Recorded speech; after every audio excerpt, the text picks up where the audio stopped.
I'm a trauma clinician, and many of my clients are survivors of childhood neglect and abuse. These excessive daydreamers had rough childhoods. They all discovered an inner gift, a talent that they had, and that they could implement and utilize in order to cope with the adversities in their lives. This process was very gratifying. They too found that the ability to disconnect from the current hardships and realities is extremely rewarding. To generate very vivid internal worlds with. So I wrote about it. I wrote about it in a paper that was published in the year 2002. Slowly, I began receiving email messages from individuals from all corners of the world, telling me that they have heard about the article or read about it. The article itself contained my email address, and that they found the article to describe exactly what they have been suffering from for a long time.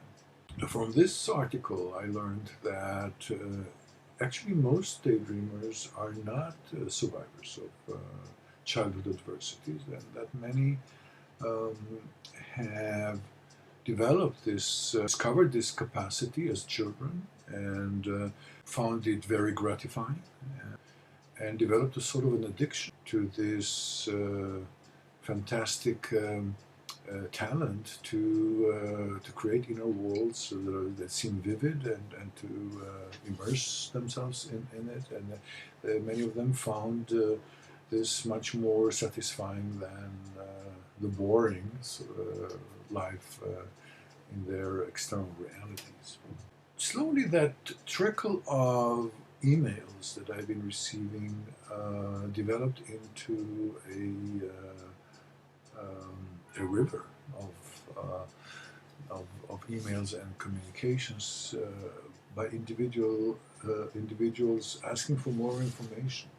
I have established a contact with the New York team, and we have collected data, and we're trying now to. I think that we will be successful in establishing the validity of this disorder, and also to devise an assessment tool, a questionnaire that will correctly identify people who daydream, are probably related to dissociation and related to OCD spectrum disorders.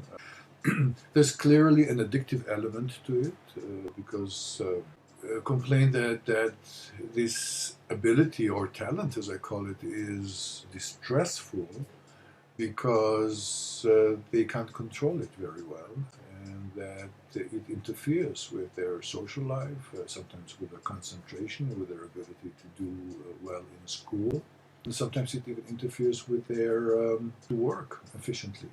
We don't know yet what are the main interventions. I have noticed that some of the maladaptive daydreamers are shy, introverted, some are socially phobic, and others, of course, have been traumatized.